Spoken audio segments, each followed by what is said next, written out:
Obrigada.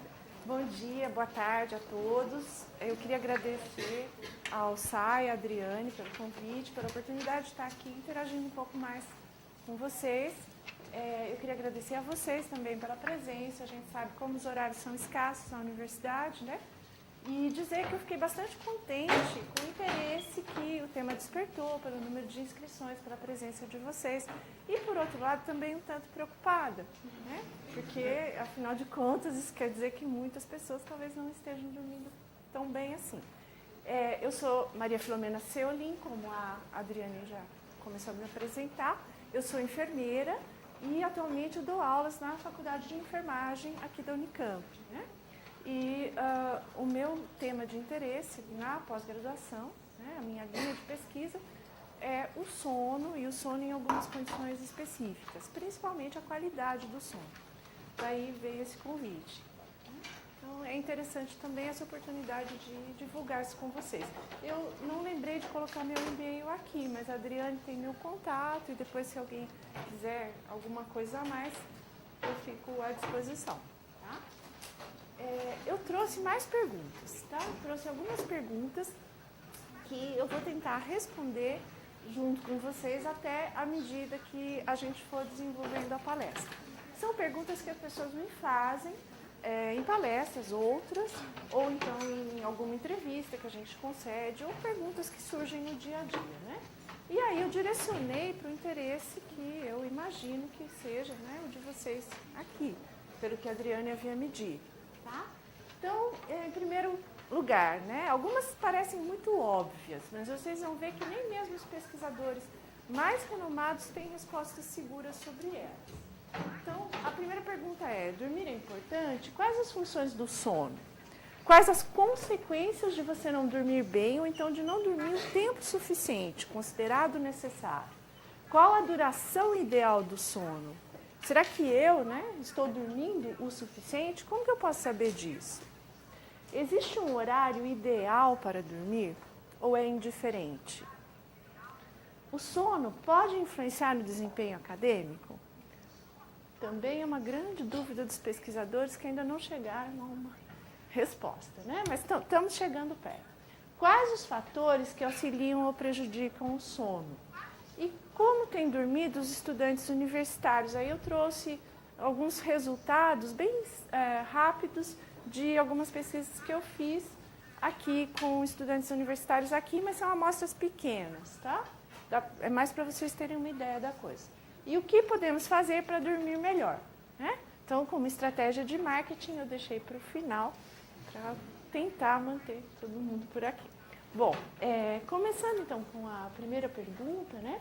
Acho que tem um símbolo bem significativo aí, que é o Garfield.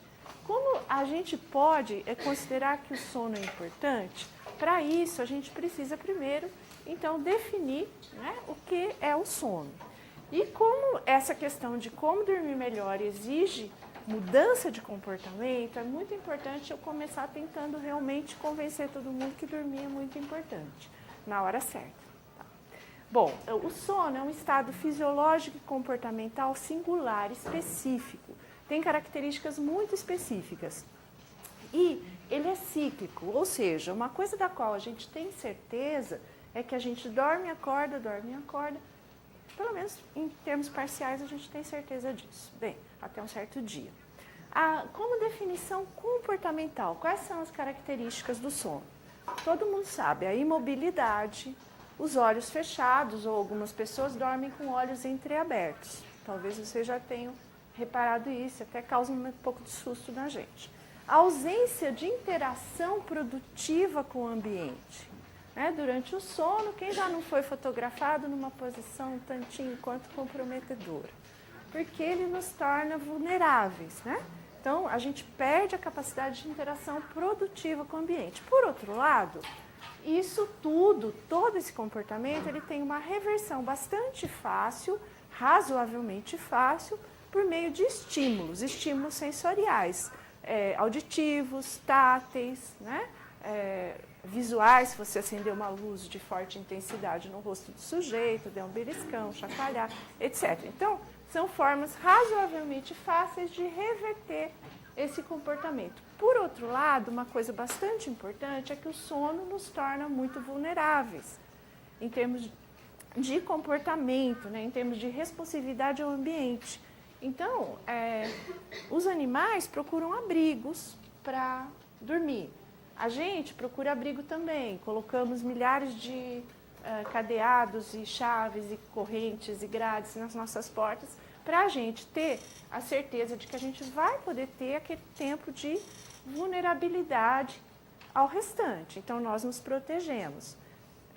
Ou se não, é preciso deixar alguém de guarda, enfim. Por isso, é necessário que o sono tenha uma importância em termos evolutivos, né? Se ele foi conservado como um comportamento dos seres vivos, ou melhor, dos seres vivos a partir dos répteis, né?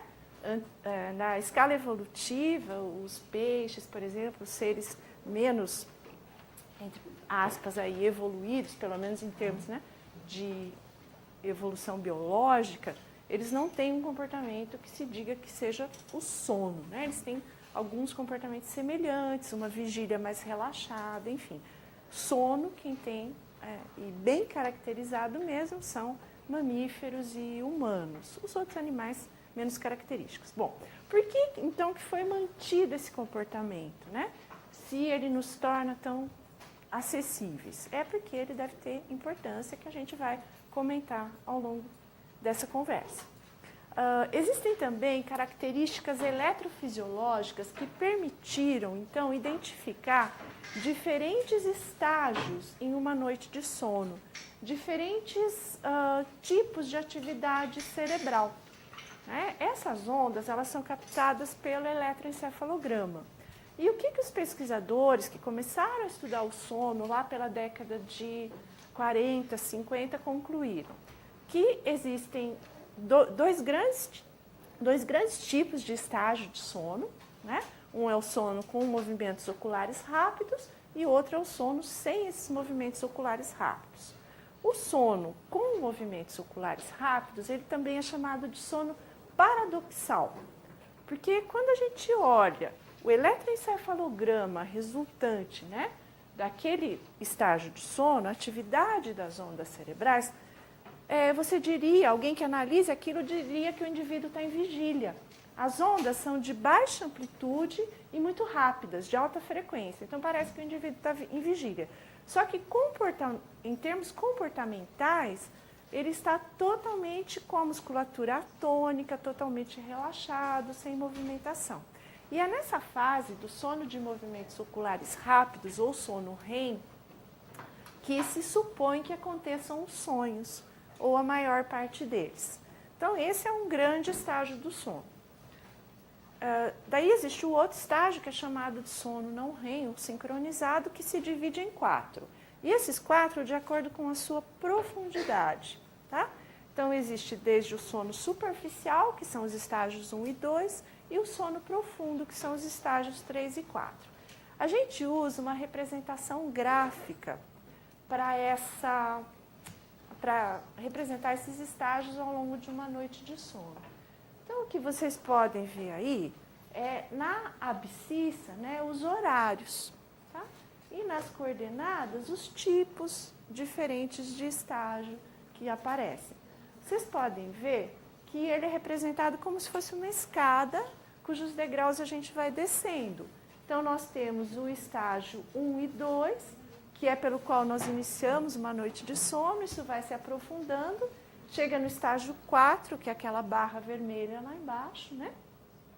O sono vai superficializando novamente e acontece um episódio de sono REM, onde acontecem os sonhos. Isso dura mais ou menos 90 minutos, tá? E é no começo da noite. Isso vai se repetindo de forma cíclica à medida que a noite vai caminhando, que a noite vai evoluindo. Só que vocês podem observar que diminui a quantidade de sono profundo, né? Então, de manhã a gente tem uma quantidade maior de sono REM e menor de sono profundo, e no começo da noite a gente tem uma quantidade maior desse sono profundo. Tá? Então, assim que a gente representa o ciclo de sono de um indivíduo adulto jovem. Na verdade, a gente está representando aí o sono de vocês, né? porque o meu já está mudando. Tá? À medida que as pessoas vão envelhecendo, essas características mudam. Nos bebês, elas também são diferentes, nas crianças, e nos adolescentes, ela já vai se aproximando aí dessa quantidade. Mas vocês podem perceber que se vocês despertam muito cedo, provavelmente vocês perderão uma boa parte do quê? De sono REM, tá? Ele será encurtado. Por outro lado, se forem dormir muito tarde, pode ser que esse sono de ondas lentas ele fique mais comprimido, ele tem uma duração menor. Né? Bem, voltei. Tá. Então, colocar essas características, um pouquinho de como que ele é, então a gente vai agora passar para outra pergunta. Né? Se dormir é importante, quais são as funções do sono? Sim, dormir é importante, né? Senão eu nem estaria aqui, nem vocês. Mas, para quê? Para recuperação e preservação de quê? Recuperação e preservação são palavras-chave para os pesquisadores do sono. Todo mundo concorda, tá? Mas do quê? Aí surgem as discordâncias, aí surgem as dissidências. Das energias físicas perdidas durante a vigília? Será? Mas se fosse isso, a gente podia ficar simplesmente em repouso. Nós não precisaríamos dormir. Nós poderíamos ficar em repouso lendo, em repouso físico e não do nosso sistema nervoso central. Então surge a próxima pergunta. Será que é uma questão, então, de preservação, de recuperação das funções cerebrais? Ou será que ambas têm alguma implicação aí, algum comprometimento caso o sono não ocorra, não aconteça ou não aconteça de forma satisfatória, tá? Outra pergunta que fica muito na cabeça dos estudiosos, né, de todos. Será que ele é importante na manutenção da saúde física e mental? Por nossas observações empíricas, a gente pensa que sim, né? O que dizem, será, os experimentos, as observações com metodologia científica? E ele serve para evitar a sonolência excessiva no dia seguinte? Com certeza. Qual a importância disso? Pode ser muita. Simplesmente evitar a sonolência no dia seguinte pode ter uma grande importância, já seria uma função bastante relevante. Por quê? Você não, estando sonolento no dia seguinte, você não consegue uma interação social adequada, você pode bater seu carro, você pode não querer ir trabalhar, enfim, são vários os custos da própria sonolência, né? Agora, como se podem investigar as funções do sono? Como elas podem ser, então, compreendidas e identificadas, né? A forma da gente investigar a função de alguma coisa, né, alguma função, é privando o sujeito, privando o animal, o ser humano, daquela função, né, suprimindo e vendo o que acontece. Tá? Essa é a forma que é utilizada também no estudo do sono. Então, o que é feito? São feitos estudos experimentais de privação do sono. Aqui no Brasil, são feitos, que eu saiba, somente em São Paulo tem um laboratório que faz isso, né? No exterior, são muito mais comuns. Então, são indivíduos jovens, sadios, que se submetem a noites de privação de sono. Lógico que isso é restrito, são algumas noites, 3, 4, né? E todos os parâmetros são bastante acompanhados naquele sujeito. O que se altera, o que não se altera, o que se reverte dormindo depois, o que persiste alterado, tá? Outra forma, mas a gente não pode, né, estudar muita gente fazendo esse tipo de experimento. E nem seria ético você fazer esse experimento de uma forma prolongada demais. Então tem que haver outras maneiras. Uma outra maneira são os estudos longitudinais. Estudos longitudinais que seguem uma população. Então você estuda essa população em vários momentos, né? Existem estudos atualmente que acompanham populações há mais de 20 anos e que já inferem que a falta de sono traz prejuízos importantes para aquelas pessoas. A falta, a privação, a redução de tempo de sono, tá? Então, comparam-se os bons e os maus dormidores, controlando outras características, né? Lógico. E estudos retrospectivos, que seriam os mais fraquinhos. O que seria um estudo retrospectivo? Seria eu perguntar para uma população, para vocês, por exemplo, quem dormiu bem ou mal no ano anterior ou no mês anterior. Né? E a partir daí eu veria quem tem um problema de saúde e quem não tem. E controlaria algumas características, faria uma comparação e diria, bom, então a falta de sono está associada a X ou Y. Muito bem. Então, aí, o que foi descoberto, né, a partir desses estudos? Os estudos que fazem uma privação mais aguda, gente, de sono, uma privação completa ou parcial durante algumas noites, eles observam principalmente alterações comportamentais. Principalmente, mas não só. Tá? Vocês mesmos, quem já passou noite sem dormir aqui? Todo mundo? Quem já virou uma noite sem dormir? Quem já virou muitas noites sem dormir? Vocês reconhecem alguma dessas características que eu coloquei aí? Irritabilidade? Possivelmente, né? Humor deprimido? Talvez não. Isso já é com o passar do tempo, né? Ansiedade? Muitas vezes a gente não percebe que é a falta de sono que está provocando isso. Apetite aumentado é um comportamento automático. Se você ficar muitas noites privado de sono, que foi isso que os experimentos fizeram, eles privaram de sono sujeitos durante 3 noites, 2, 3, 4. Então, um comportamento automático, uma grande apatia, um prejuízo da atenção, da memória e do raciocínio, que vai se agravando com o passar, né? Com o aumento dessa privação. Então, desde um prejuízo de memória que te faça esquecer algumas palavras, até um prejuízo mais grave mesmo, né? Que te confunda na sua interação com o ambiente. Um prejuízo do raciocínio, isso é uma coisa bastante grave, que merece bastante atenção, por exemplo, no caso de alguém que dá plantão, ou num hospital, ou numa empresa em que cuide de aparelhos importantes que possam trazer risco, né, de explosão, para um piloto de avião, para um motorista de caminhão, porque essa dificuldade de raciocínio vai impedir que ele tenha uma reação adequada frente a uma situação nova.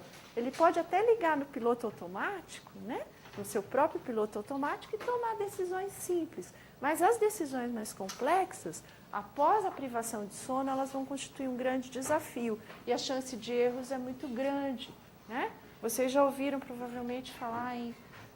faz tempo já que aconteceu, acho que... Mas, bem, não sei se vocês já eram nascidos, mas nos grandes acidentes nucleares, né? Chernobyl, nos grandes desastres de avião, muitas dessas catástrofes estiveram associadas possivelmente à falta de sono da pessoa que controlava, das pessoas que controlavam aquela situação. Num hospital isso pode ser desastroso, né? Então essas consequências são bastante importantes. Mas a gente tem que pensar também que existe uma forma de privação de sono que não é assim aguda. Né? Não é eu ficar totalmente sem dormir durante 3 noites, 4. Né? É uma privação de sono crônica. É uma privação de sono que muitas vezes nós mesmos nos impomos ou ela resulta de algum distúrbio, né? Que nós chamamos de insônia ou um outro tipo de distúrbio do sono propriamente dito. Mas nós nos impomos isso também, quando a gente fica, quando a gente nos força, né? A gente se força a ficar sem dormir para cumprir alguma tarefa, para assistir alguma coisa, enfim, por diversos motivos, né? Para estudar, para preparar uma palestra, enfim. Então, quando isso acontece, ao longo do tempo, né?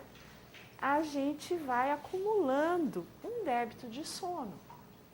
E esse débito de sono pode ter consequências na saúde. Pode ter consequências na saúde? Existem estudos que dizem que sim. Tá? Já foram feitos acompanhamentos das pessoas, principalmente estudos longitudinais que eu falei para vocês, que acompanham os sujeitos, né? E estudos retrospectivos. Então, esses estudos verificam que existe uma duração de sono que é de risco.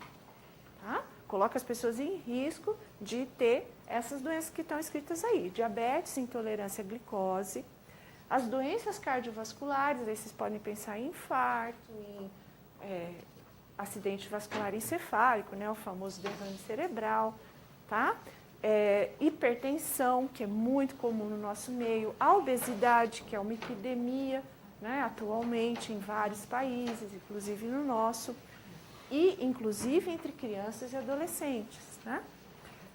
Outros distúrbios imunológicos, um estudo bastante recente observou que houve uma redução das células de defesa, das células brancas do organismo, com uma privação de sono aguda. Privaram, né, um grupo de sujeitos de sono durante 3 ou 4 dias. Esse estudo saiu na FAPESP, inclusive, na revista da FAPESP. Privaram os sujeitos de sono e foi verificado que as células de defesa, as células brancas, os leucócitos, né, diminuem em quantidade, perdem sua capacidade de atrair outras células de defesa para o combate a agentes patogênicos e invasivos. Então, essa alteração imune é uma questão bastante importante também, que foi verificada num estudo de privação aguda de sono. Depois o sujeito dormiu, né? Os sujeitos dormiram, e isso se reverteu, mas depois de algum tempo.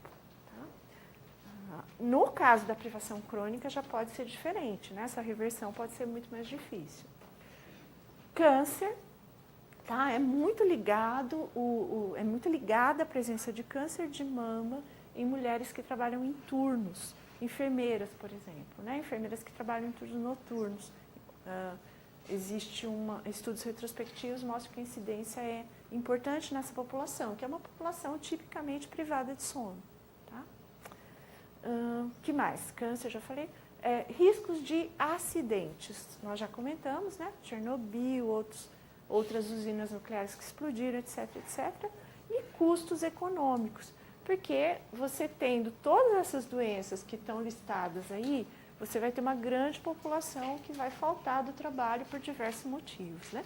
Então, é estimado que o custo econômico dos distúrbios de sono, da privação de sono, sejam bastante altos atualmente. Existem, bom, aqui só para dar uma ilustradinha rapidinha nos órgãos mais comprometidos, né? Coração, pâncreas com risco de diabetes, a medula óssea com risco de comprometimento imune, etc. Ok? Tá. Então, a partir daí, a pergunta que surge é: se a privação crônica de sono nos leva a tantos riscos, né, qual é a duração ideal do sono? E como saber se eu estou dormindo o suficiente? A duração ideal de sono, segundo a maior parte dos pesquisadores atualmente, e os estudos começaram a aumentar muito no século XXI, né, desde o ano 2000 mais ou menos para cá, aumentaram muitos estudos dessa natureza. A quantidade ideal de horas de sono seriam de 7 a 7 horas e meia. O que a gente sabe, ou melhor, o que a literatura nos traz, é que menos de 6 horas ou menos de 6 horas de sono, colocaria o sujeito em risco de adquirir diversas doenças crônicas, né?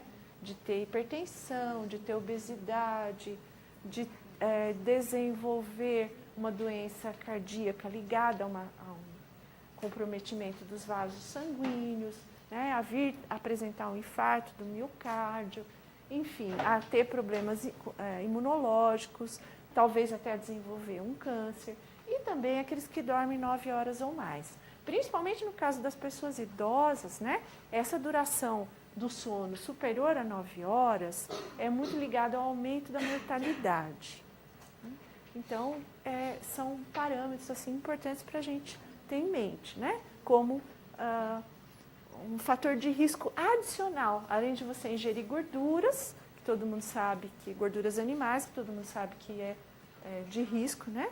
Para sua saúde cardiovascular, além de você ser sedentário, que também é um risco para a saúde cardiovascular, para a obesidade. Então, dormir menos de 6 horas ou mais de 9 também passa a ser considerado um risco para a saúde cardiovascular, um risco para você ter um aumento de peso, para você ter um câncer ou déficit imunológico. Diga.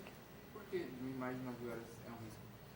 difere? Então, aí existe um fator de confusão que é uma possível depressão, tá?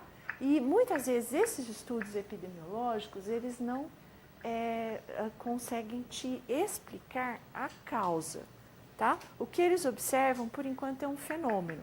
A gente não tem estudos experimentais. Nos estudos em que você tem menos de 6 horas de sono de duração, eles são muito comparados àqueles de privação de sono.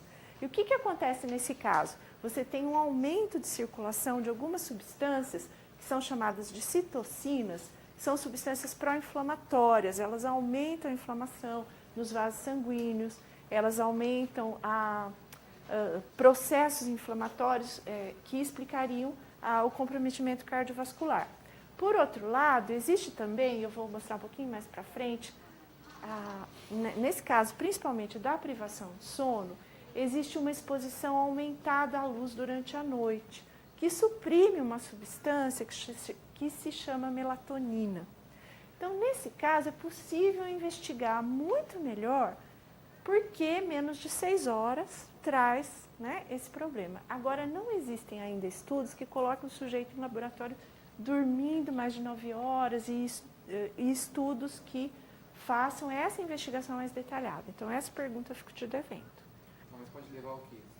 A mesma coisa, mas é mais associado ao aumento da mortalidade em idosos, tá? O mais de 9 horas. Mas também você teria esse risco aumentado de infarto, esse risco aumentado de doença cardiovascular. O câncer, acho que esse estudo de mais de 9 horas é menos comum, tá? Bem, outra coisa muito importante, a que a gente deve estar muito atento, é a qualidade desse sono. Não adianta dormir 8 horas certinho e ser um sono sem qualidade, né? Normalmente, se a gente tem uma boa quantidade de sono, nós, em geral, temos também qualidade.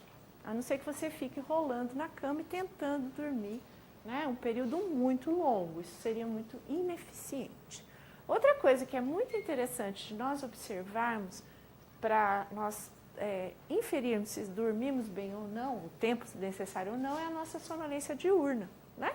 Se ela for excessiva, provavelmente não estou dormindo muito bem, não, né? E isso não é só depois do almoço, que aí tem algumas circunstâncias especiais, ou durante uma aula mais monótona, uma atividade mais monótona, né? É uma sonolência excessiva em diversas atividades nas quais habitualmente nós estaríamos bem e alertas. Nós já vamos voltar a falar um pouco disso.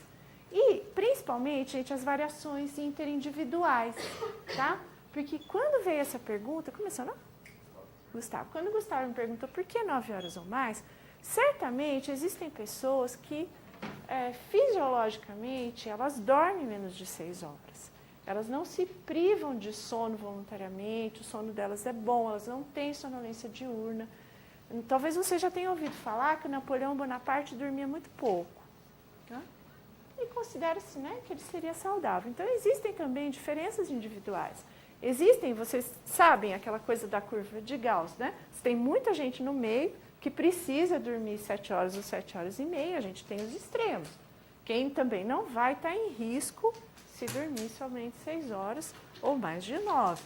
Mas aí, a média, a grande maioria, está nessa faixa de risco, então cuidado, né? Quando eu falo nas variações interindividuais, eu queria mostrar também para vocês um gráfico que mostra as variações ao longo da idade. Esse gráfico, ele mostra na abscissa a idade em anos, tá? E nas ordenadas são os minutos. Dá para enxergar o número? Dá ali atrás também? Tá. Então, ele começa. Esse estudo foi realizado por esse estudioso chamado O'Hare, né, esse pesquisador, e ele avaliou, fez uma meta-análise, uma reunião de vários estudos a respeito do sono dos 5 aos 85 anos de idade. Vocês observam que as crianças de 5 anos têm que dormir quase 10 horas, então para elas não vale essa nossa regra, né, de 7 ou 7 horas e meia, para elas é fisiológico um sono de maior duração. Mas isso vai se reduzindo à medida que a idade avança.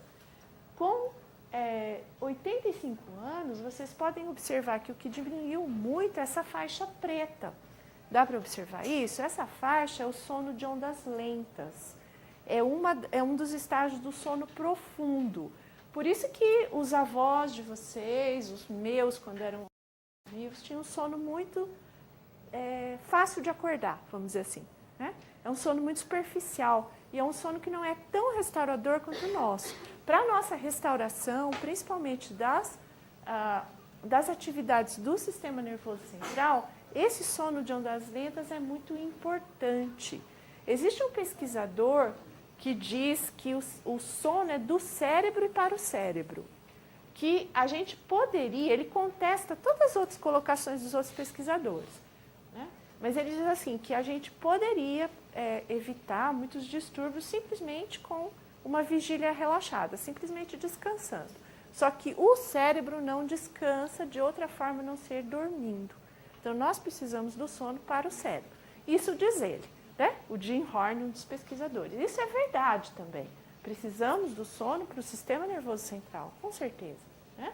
É a única forma em que o nosso sono tem, né, de obter, então, um estado específico de recuperação.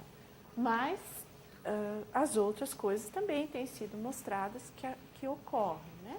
Enfim, essas são as diferenças entre as idades. Vocês podem ver que o idoso não precisa dormir muito menos, ou não dorme muito menos do que os adultos jovens. Né?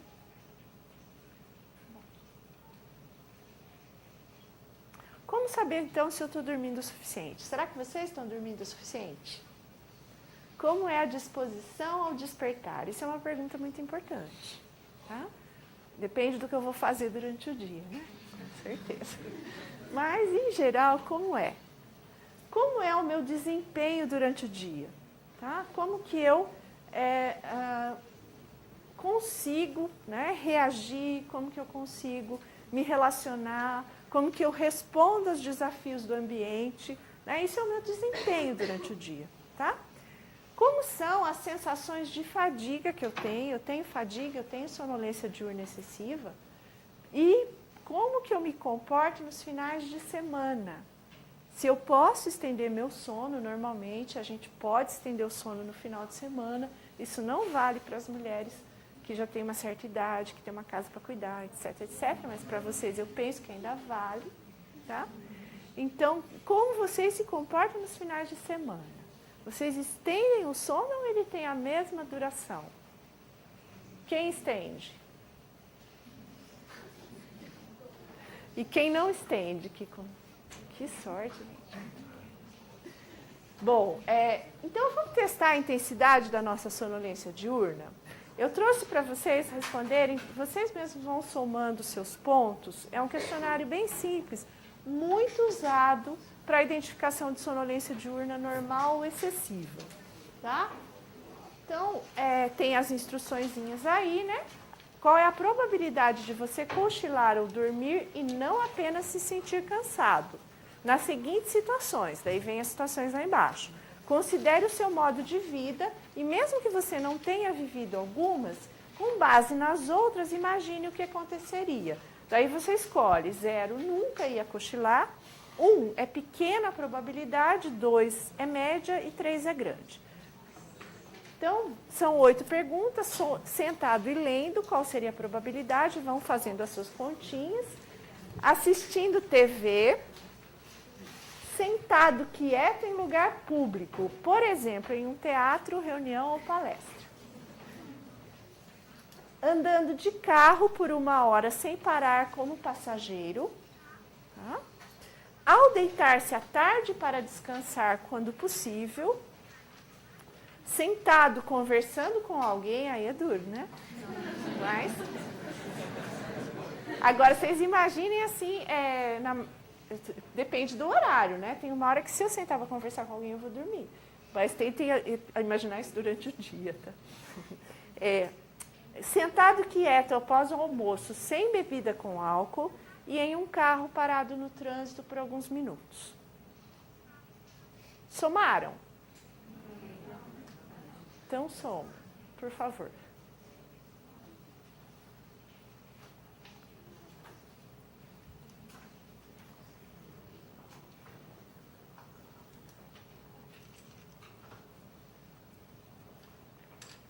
Posso?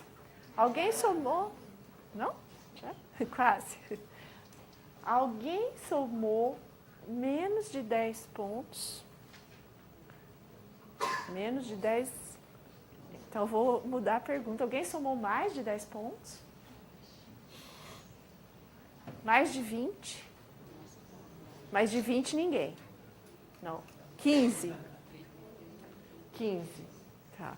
Bom, a sonolência diurna excessiva, nessa escala, ela tem algumas variações de um autor para outro, tá? Mas a maioria o consenso, né, a maioria deles, tem como consenso 10 pontos, tá? Então, 10 pontos ou mais indicariam a sonolência diurna excessiva, tá? Ou seja, você de fato não está dormindo tão bem assim, tá? Então, lógico que ninguém vai desenvolver uma doença em pouco tempo, porque está dormindo pouco. A vida acadêmica é uma situação mais restrita, mas enfim, prestem atenção nisso, né?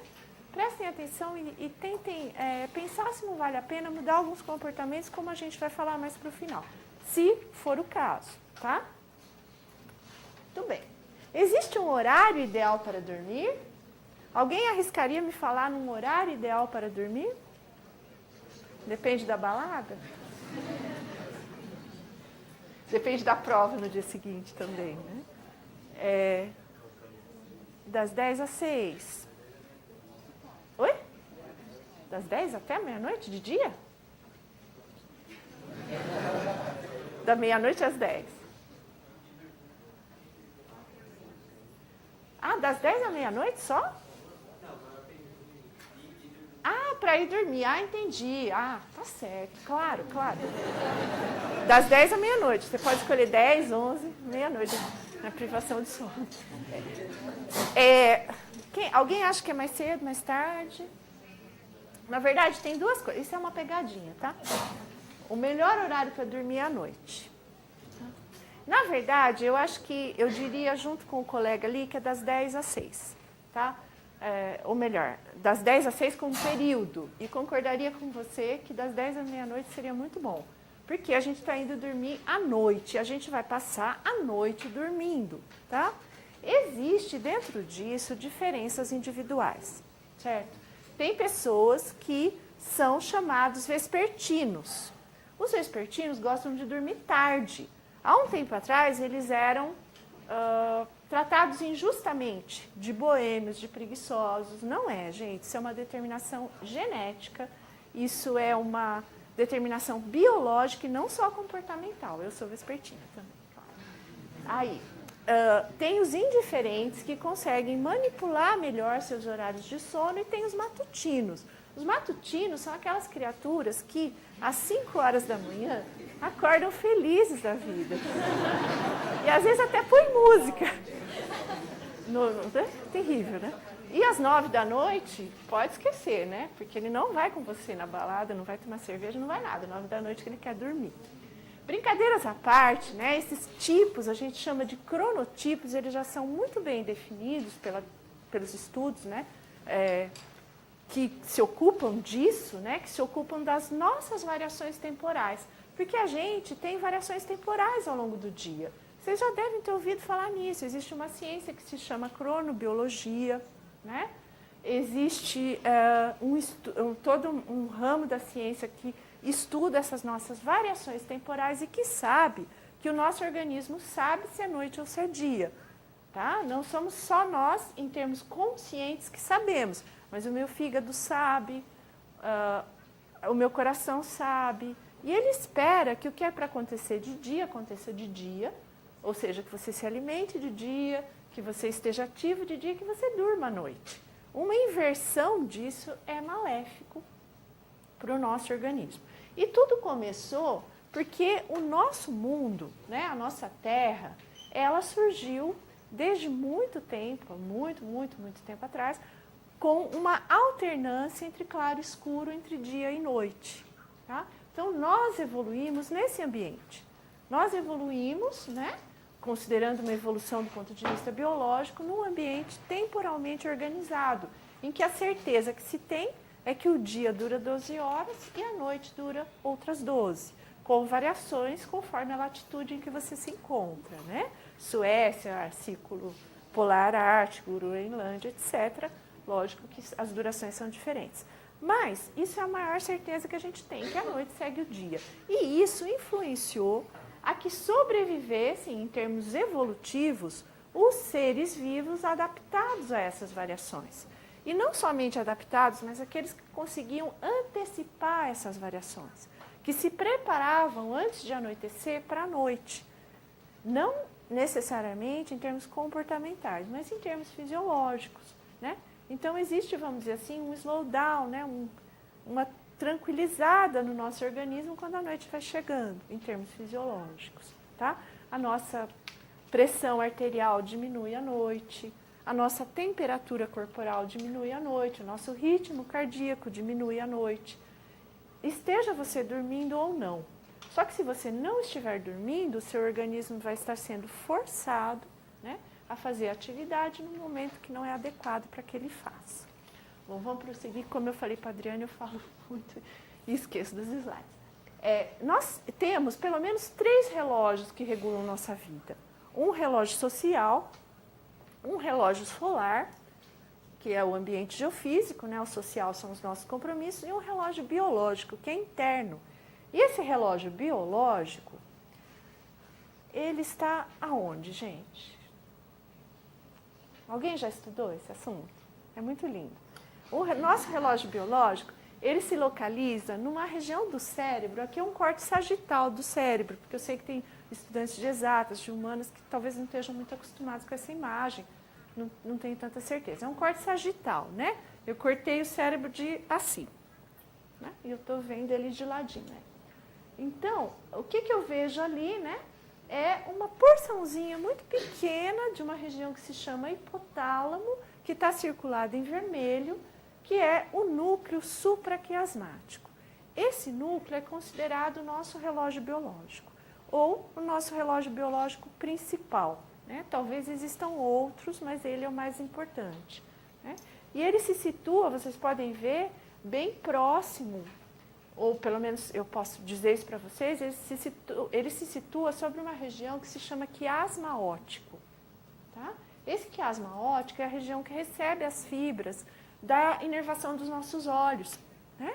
E essas fibras, elas chegam no quiasma, elas cruzam e vão até a retina, nossa, essa foi boa. Elas vão até o centro, né, de interpretação da visão, até o córtex visual que fica na porção posterior do cérebro, né, na região occipital. Mas existem algumas fibras que não vão até lá, elas param no núcleo supraquiasmático e elas transmitem a informação luminosa para essa região do cérebro, para que ela saiba e informe o nosso organismo se é dia ou se é noite. E isso não chega ao nosso consciente, tá? Tanto que pessoas que são cegas, mas que têm preservado essa parte de recepção luminosa, são cegas por outros motivos, né? Elas também recebem esse tipo de informação, embora muitas vezes elas não consigam interpretar aquilo que, né, é visto por algum tipo de distúrbio, mas elas recebem informação luminosa. Alguns cegos não, outros sim. Depende muito do tipo de patologia. Mas essa informação de dia e noite, então, ela não é consciente. Nós não sabemos, o nosso organismo sabe. Só que se você acender a luz durante a noite, ele não vai interpretar, né? Ele vai interpretar em alguns casos que essa luz forte é um prolongamento do quê? Do dia. Então, ele vai interpretar e, com isso, vários mecanismos no nosso organismo vão se alterar, gerando alguns distúrbios. Então, mais uma fotozinha do relógio biológico e da sua interação com outras regiões do nosso organismo. Porque, atualmente, sabe-se que nós não temos relógios, esse relógio bem entre aspas, né? Tudo bem, né? Nós não temos relógios somente no sistema nervoso central. Também o nosso organismo, na periferia, ele é capaz de ter um comportamento cíclico. Um exemplo interessante disso é a produção de insulina pelo pâncreas, a produção de algumas substâncias pelo fígado. A partir de informações temporais, principalmente dos seus horários de alimentação, é que vai acontecer ou não essa produção. E é muito interessante que exista uma harmonia entre a informação que vem do sistema nervoso central, tá? Que vem do núcleo supraquiasmático e chega nesses órgãos, como vocês estão vendo nas linhazinhas vermelhas pontilhadas, né? São informações por via hormonal ou por via nervosa, né? É muito interessante que essas informações coincidam com as outras, por exemplo, com os horários de alimentação. Senão, a gente vai ter um descontrole maior ou menor no funcionamento desses órgãos. Tá? Bom, aí, assim, o que interessa, né? Que interessa mostrar para vocês é que existe uma substância que é inibida pela luz. Essa substância se chama melatonina, é um hormônio que é produzido pela glândula pineal. A melatonina tem diversas funções, algumas já conhecidas, outras não muito bem. Uma dessas funções é que ela é indutora do sono. Portanto, se a gente se expõe à luz durante a noite, a gente vai estar inibindo a produção de melatonina e prejudicando o início do nosso sono. Tá? Por meio de algumas conexões, né? A informação luminosa, vocês estão vendo o desenho do olho, ela atinge a glândula pineal, que é quem produz o quê? A melatonina. Tá? A informação luminosa estimula a produção, inibe a produção, e o escuro permite que essa produção aconteça. Tá? A melatonina tem uma fotozinha muito ruim aí da forma molecular dela, mas ela tem essas ações que vocês estão vendo aqui, olha, antioxidante, anti-inflamatória, anti-hipertensiva, antitrombótica e antilipidêmica. Todas essas ações são propostas para essa substância, que claro que também tem efeitos colaterais, né? Que também precisam ser melhor definidos. Mas em termos fisiológicos, no nosso organismo, essa substância teria todas essas funções, todas essas atividades. Aí, é uma parte da explicação do porquê a privação de sono resultaria em possibilidade de câncer, possibilidade de hipertensão, possibilidade de distúrbios imunes, de distúrbios cardiovasculares. Por quê? Porque a privação de sono, ela acaba tendo uma relação muito estreita com a supressão da melatonina. Se a gente deitar no escuro, se a gente ficar no escuro, o que provavelmente vai acontecer conosco? Nós vamos dormir, né? Para não dormir, a gente normalmente fica onde? Num local claro. Se eu trabalho à noite, né? Eu fico num local claro. Se eu preciso ficar no computador, no chat ou no Facebook, etc., eu vou ficar com uma luminosidade importante na minha retina, não é verdade? Então, eu estou inibindo o quê? A produção de melatonina, tá? E essa inibição vai inibir, ou melhor, vai impedir os efeitos benéficos da melatonina do nosso organismo. Tá? Oi? Claro? Como você estava mostrando no quartinho, como ficou no hipotálago, pode estar relacionado com a área cerebral, né, próxima, sabe se pode afetar alguma coisa da linguagem? Da linguagem? Não, que eu conheça, não tem estudos nesse sentido, não. Não tem essa relação. Ele seria um núcleo bem definido, bem separado, com conexões bem definidas também. Tem como ler para algum, sei lá, uma ressonância, tem alguma região do córtex que está prejudicada por causa do sono, por algum exame ou não? Mas a falta de sono não prejudica esse núcleo em termos fisiológicos, anatômicos. Ela prejudica o organismo. Esse núcleo não sofre, ele somente faz o controle. Tá? Bem interessante, mas isso não acontece. Bom, existem, no entanto, variações... desculpe. Você disse que a luz inibe a produção de melatonina. Uhum. O som inibe a produção de algumas substâncias? Olha, o som, eu não sei, na verdade eu não sei te dizer se ele inibe a produção de alguma substância, mas o som é muito importante por causa do ruído alto, acima de 40 decibéis, por causa do estresse que ele provoca. Ele está muito associado com distúrbios de sono. Não sei se era esse o sentido da pergunta. Era. Está acabando já? Ah, tá bom. Então rapidinho. Nossa, falei que ia falar demais. Bom, então vamos lá. Vamos ver rapidinho se vocês... Qual o cronotipo de vocês? Tentar fazer essa soma rapidinho, porque é bem... Depois vem as dicas. Ou então vamos fazer depois. Vai, eu deixo com a Adriane para vocês fazerem. Pode ser? Pode ser? Se der tempo eu volto. Tá? Que agora eu queria falar se o sono pode influenciar no desempenho acadêmico, né?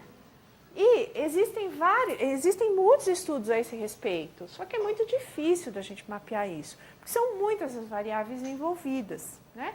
De qualquer forma, teve um estudo muito interessante, feito com bastante rigor, com um número grande de estudantes, que pôde observar, e foi esse resultado que eu achei interessante trazer para vocês, que existem 4 padrões associados com um bom desempenho acadêmico, com o desempenho acadêmico.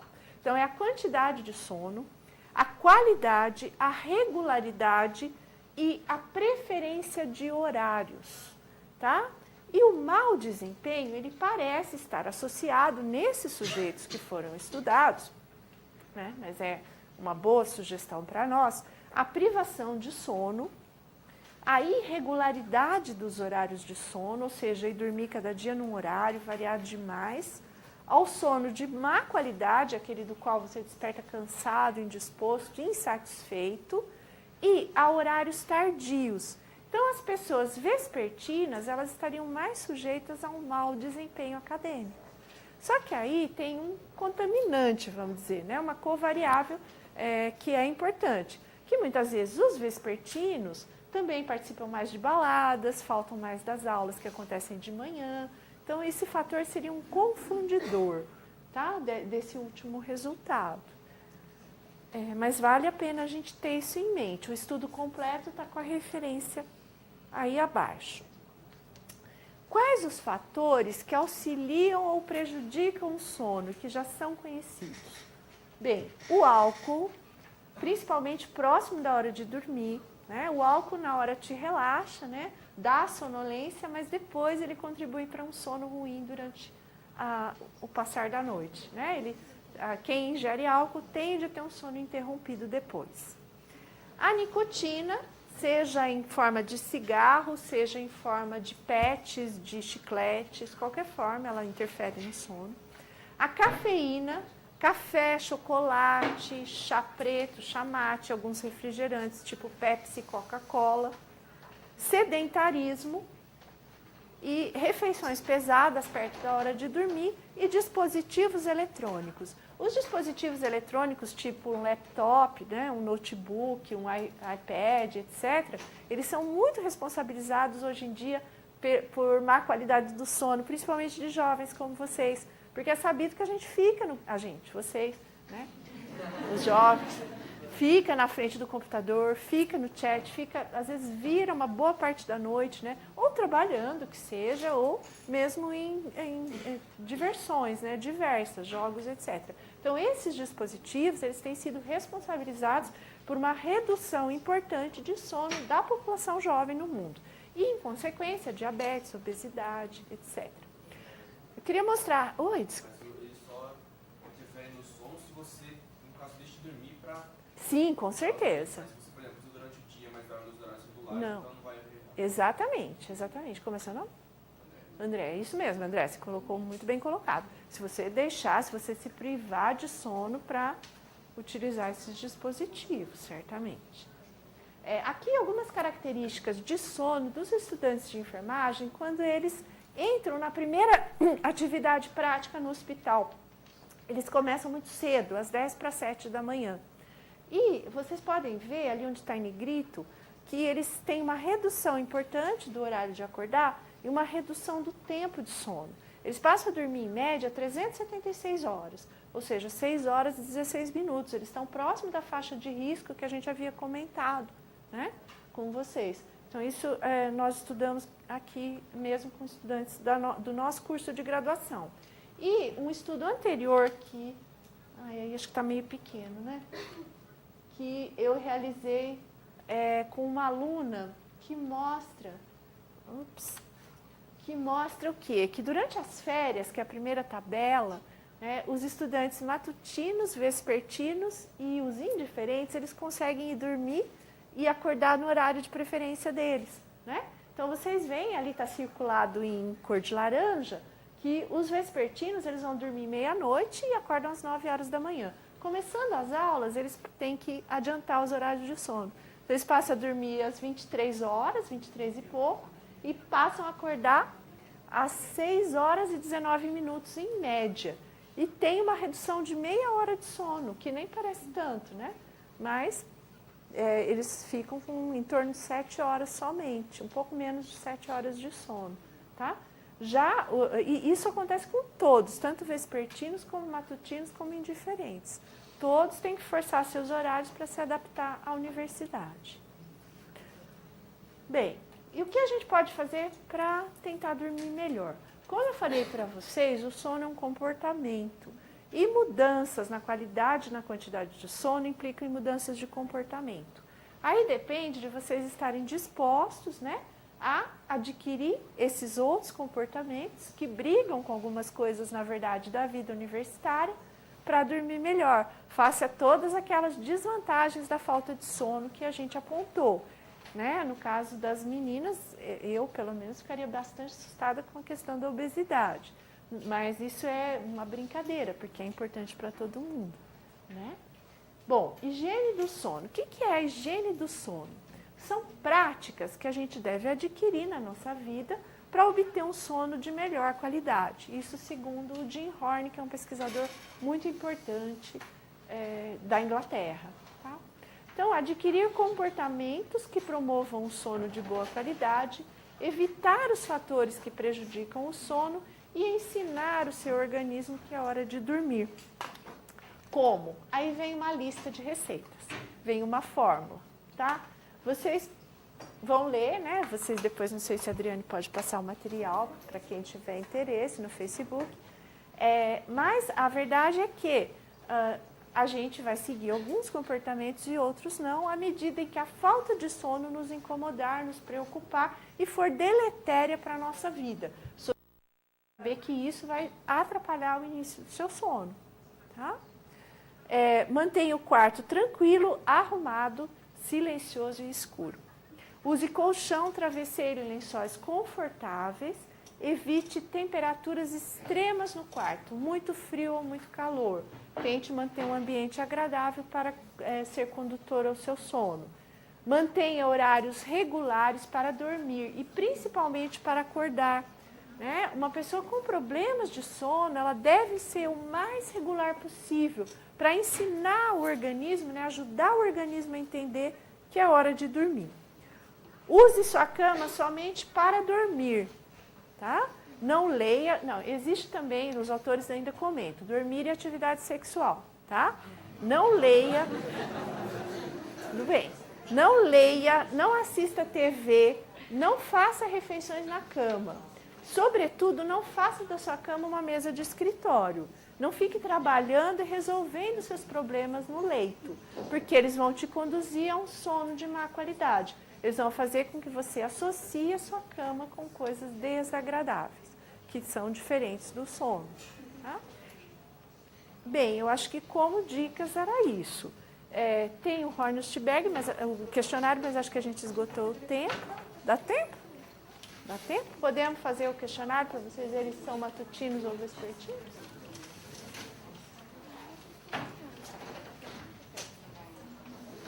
Bom, primeira pergunta.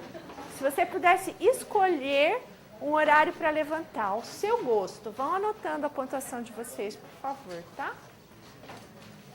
O número na frente é o número de pontos, 1, 2, 3, 4 ou 5, e os horários que podem ser escolhidos. Tá? Então, qual dos horários você escolheria se você tivesse total liberdade, né? Nenhuma restrição? Suponhamos que você tenha se apresentado para um trabalho novo e você vai fazer uma prova muito importante, que dura algumas horas.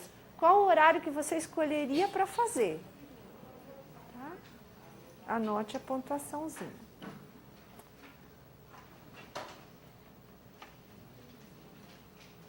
Posso passar? Se Se você pudesse planejar a sua noite com toda a liberdade, da forma que você mais gostasse, a que horas você iria dormir? Tá? Você tem total liberdade de decisão.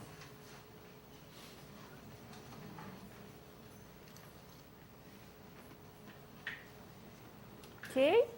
Bom, se você decidiu fazer um exercício físico, começar a fazer exercício físico, né? Resolveu entrar em forma, mas isso só depende, mas o seu colega convida para você fazer entre 7 e 8 da manhã. Você estaria em boa forma, muito boa forma, seria difícil ou muito difícil, não sai da cama de jeito nenhum. Qual dos 4 vocês escolhem? Próximo. Se tivesse que realizar 2 horas de exercício físico pesado dentro da sua escolha, qual seria o horário que você iria preferir? Tem 4 escolhas aí.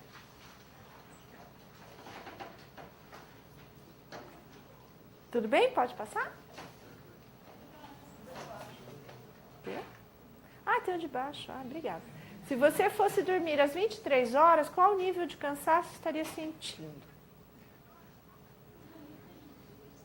Oi? Posso passar? Se você se sente cansado durante a primeira meia hora, logo depois de levantar? Como que é? Muito? Mais ou menos? E o outro, a que hora do dia você se sente melhor? Você se sente mais disposto, mais vigoroso, mais entusiasmado?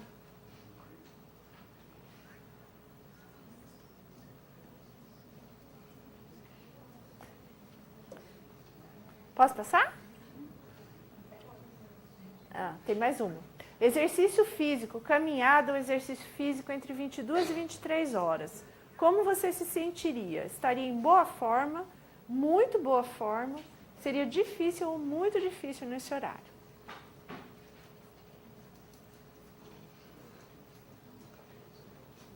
Ok? Posso passar?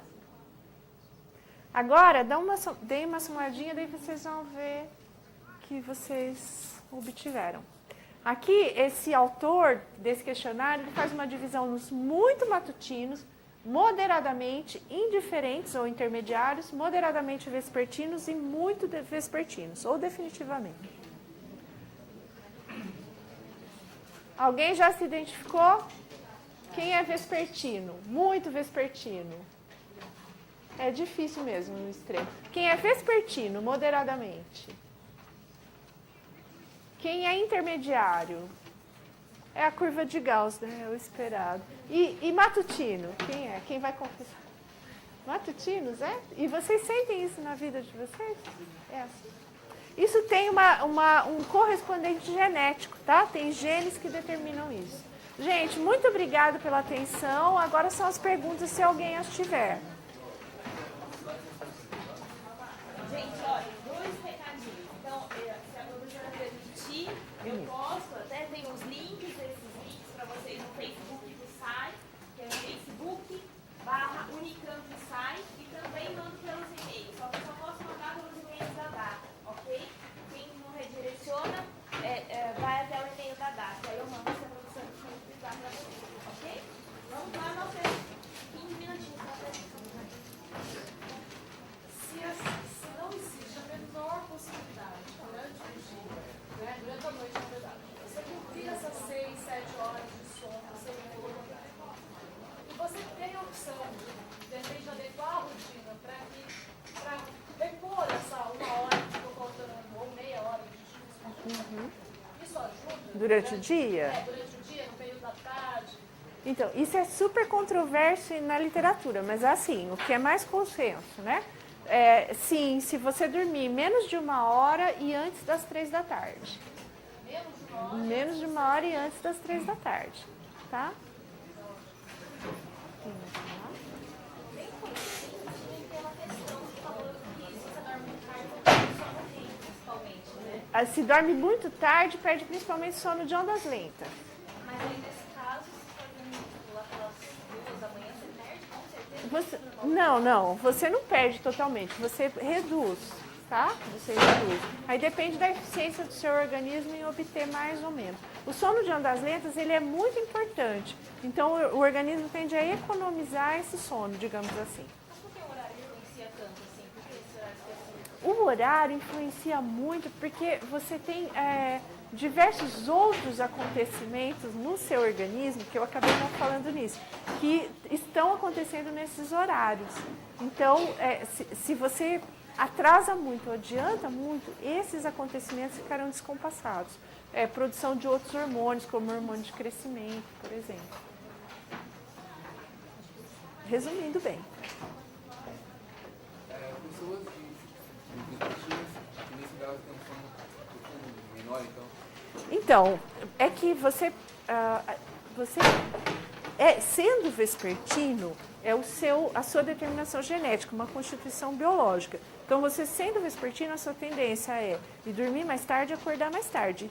E toda a sua estrutura temporal, não só ir dormir mais tarde e acordar mais tarde, mas toda a sua estrutura temporal, ela está acompanhando essa característica.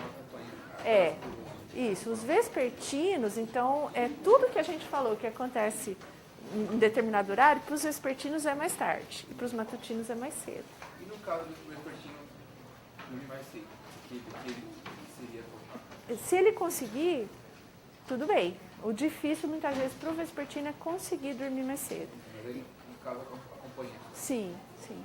E o grande problema do vespertino é acordar cedo, às vezes. Mas se ele conseguir dormir mais cedo, tudo bem, né? Não vai ser a mesma coisa, mas ele consegue recompor bem o seu período de sono. Sim, você... Um relato, assim, não sei, eu considero que eu durmo bem por 7 horas, por exemplo, descansado, assim. Ótimo. Mas às vezes, mesmo cansado, eu, sei lá, 5 horas e meia, acordo assim, espontaneamente. Às vezes eu vou tentar dormir, até, sei lá, chegar às 7 horas eu estou acostumado, durmo, só que quando acordo eu acordo mal, assim, disposto. Se você dormir depois que você acordou num determinado horário. Esse mal é como? É se sentindo inerte, largadão, cansado. O que a gente sabe que tem é uma característica, né? Algumas pessoas desenvolvem isso, que se chama, inércia do sono. Tá? Então, essa inércia do sono, se você adormece por períodos assim, não necessariamente à noite, às vezes de dia, você acorda muito disposto, se sentindo quase que sem conseguir se mexer, sem conseguir levantar. O que tem na literatura, que eu sei, é isso, da experiência. Tá? É interessante. Oi. Eu gostaria de saber se tem alguma técnica assim, para facilitar a hora de acordar. Porque eu, por exemplo, toco o despertador, eu desligo inconscientemente. Eu também. Então eu também. Mas eu faço. Como é seu nome? Bruno. Olha, uma técnica para acordar. Algumas pessoas conseguem, né? Elas se programam para acordar tal hora, elas conseguem. Mas olha, isso não existe. Se existe, pelo menos não que eu saiba, e olha, isso seria você dormir o período suficiente antes. E você desliga o despertador. E volta a dormir mais cedo, sem pensar em nada, só desliga e volta a dormir. Ou compre outro despertador. Brincadeiras à parte, assim, você teria que arranjar outra estratégia mesmo de alguém te chamar e se certificar de que você acorda. Porque uma técnica mesmo eu realmente desconheço. Eu já vi uma vez que você pode botar 3 despertadores. Sim. Meia hora e meia hora. Porque você talvez, se por exemplo, toca às 6 da manhã com um sono pesado, o próximo você vai tocar no sono leve. Entendi. Sim, então você teria, olha, aqui uma estratégia que o colega está sugerindo. Você programa, tipo, 1 hora antes que toca o despertador, 1 hora antes do que você precisa acordar, para você tentar ir. Mas eu realmente, assim, uma técnica interna é uma boa ideia. Essa é uma boa estratégia. Sim. Isso. Seria mais ou menos, compre o outro despertador, eu garanto que alguém te acorde. Pode ser também o despertador, mas aí corre um pouquinho, mas é uma boa ideia, mas corre um pouco o risco de de não acordar mesmo e o despertador parar. Né? Eu já ouvi também de um despertador que ele sai pelo quarto e você tem que correr atrás.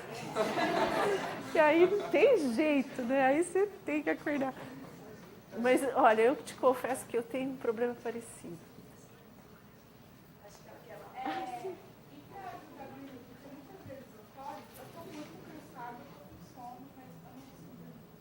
Você consegue relacionar isso com alguma coisa a mais que acontece?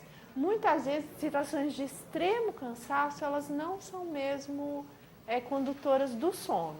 Aí você teria que tentar relaxar, descansar primeiro, tipo esvaziar a mente.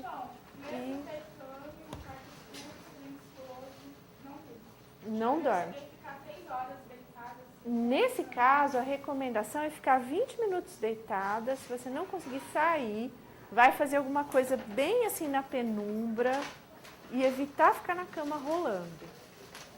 A recomendação é essa, mas também não ir para um lugar luminoso ou fazer nada muito estimulante, senão também vai prejudicar. Então, o que é recomendado é que você não leia na cama, para não associar uma atividade acordada no leito. Mas ler em si, não. Também você teria que controlar um pouco a luminosidade, né? Mas quando a gente lê, é diferente de quando a gente está na frente do computador, que a luz normalmente é indireta, é uma luz menos intensa, né? Às vezes a leitura dela faz. Isso, para algumas pessoas até facilita. A tela do computador, né, é que é muito luminosa. A leitura de um livro, de uma revista, não tem sido contraindicada, mas o que é contraindicado é no leito, na cama. Fazer isso fora, e daí quando sentir sono e dormir. Tinha duas perguntas. Uma é se dormir demais está ligado à depressão. E como faz, por exemplo, se eu vou numa balada sábado à noite, aí para dormir de domingo para segunda é horrível. Eu venho, às vezes não consigo nem ir para aula. É? Se tem alguma coisa, se é, por exemplo, é porque eu relaciono isso a dormir, tipo, chegar em casa às 8 e ficar dormindo até às 3. Aí à noite fico sem sono. É, exatamente isso. Aí seria melhor, tipo, não dormir. Então, se for esporadicamente, você até poderia restringir esse tempo de sono, né? Restringir até antes do meio-dia, por exemplo, para você depois se sentir sonolento à noite e não passar por essa situação. Tá? Mas algumas coisas cada um tem que experimentar mesmo. E a outra pergunta? Demais. Alterações do sono sinalizam depressão muitas vezes. Muitas vezes alterações do sono, dormir demais ou não conseguir dormir ou ter alguma alteração de horário muito inusitada podem sinalizar uma depressão.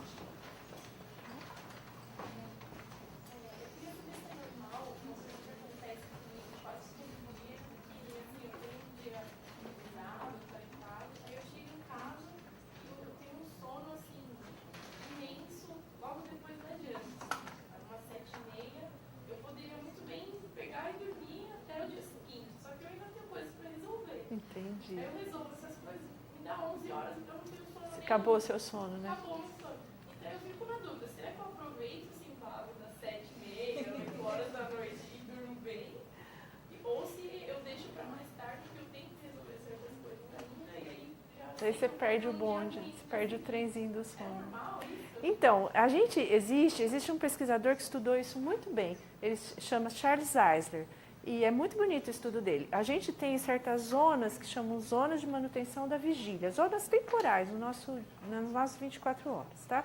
Zonas de manutenção da vigília e zonas facilitadoras do sono. Né? Cada um tem um pouquinho diferente isso, então não dá para dizer a minha é de tal a tal hora, a sua é de tal a tal hora, né? Mas a gente percebe que exatamente isso que você falou. E tem uma hora em que se a gente deitar e dormir, a gente dorme até o dia seguinte, até passa o dia. Tem outras horas que você não consegue dormir. Isso é normal. Agora, o que você tem que ver é como fazer para isso não prejudicar você, sua vida, seu desempenho. Porque né, aí já é outra questão que é mais difícil responder, mas normal é. Vou falar uma estratégia quem é estudante trabalhadora também. Dá um cochilinho, a minha técnica é um cochilinho de 1 hora, que você consegue descansar um pouco, aí você faz as atividades, você está mais relaxada para dormir. Eu falo, é descansar para dormir. É o meu descanso para dormir. Esse é ótimo. Uma horinha, das 7h30 às 8h30, eu levanto, mas vou fazer coisas mais leves e não coisas tão intensas. Tão pesadas. Isso é uma estratégia que eu, estudante trabalhadora, desenvolvi. Isso é muito interessante, isso pode ser muito bom. Teria só 2 probleminhas. Ela não conseguia acordar com tanta facilidade por estar nessa zona aí de manutenção de indutora do sono.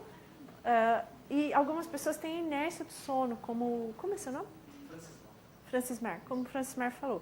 Mas se não tiver isso, a estratégia pode ser muito boa para você. Eu durmo assim 8 horas por noite, mas chega na aula, tanto de manhã quanto à tarde, eu preciso tirar aquele cochilo de 20 minutos. Mesmo que a aula seja interessante, eu quero escutar o que o professor está falando, eu não consigo ficar acordada. Você não consegue. E todo dia acontece direto isso. Toda aula. Bom. Olha, aí, não sei, talvez tenha alguma coisa associada com refeição. Tem, é logo depois que você fez refeição, não necessariamente. Olha, a gente, na verdade, é que isso nem sempre se manifesta, mas o nosso ritmo de sono, ele evoluiu, né, de um ritmo que era mais fragmentado. A gente tinha um sono mais fragmentado, que tinha alguns períodozinhos durante o dia, períodos curtinhos. Só que com o passar do tempo a gente abandonou isso, mas algumas pessoas pode ser que manifestem, tá? Tanto que todo mundo sente um pouco de sono depois do almoço, almoce ou não. Tem um período que a gente tem uma sonolênciazinha, né? Isso mudou bastante na sociedade atual, mas pode ser que você tenha essa manifestação. A única coisa que eu consigo... Tchau, Gustavo. Te colocar. Aqui no Unicamp é feito aquele estudo que você dorme no hospital para monitorar? Polissonografia, põe vários aparelhinhos e tal. Não é feito ainda não. Não é feito. Tem a intenção de fazer, mas local e funcionários ainda é um problema grande. Tem algum lugar? Tem, só que é particular. E tem que ser bem indicado, né? Porque o valor é alto, né? O Instituto do Sono em São Paulo faz e a USP acho que também faz. O Hospital das Clínicas. Deve ter uma fila imensa. Gente, infelizmente, nosso tempo acabou. Queria agradecer muito, professora. As solicitações no Facebook é para mandar os slides, e aí a professora, se ela autorizar, eu Com certeza. E eu agradeço muito a presença, foi muito importante a presença maciça aí de vocês. Eu agradeço vocês também, principalmente, né? Praticamente ninguém dormiu. Muito obrigada, viu, professora, pela sua... Obrigada.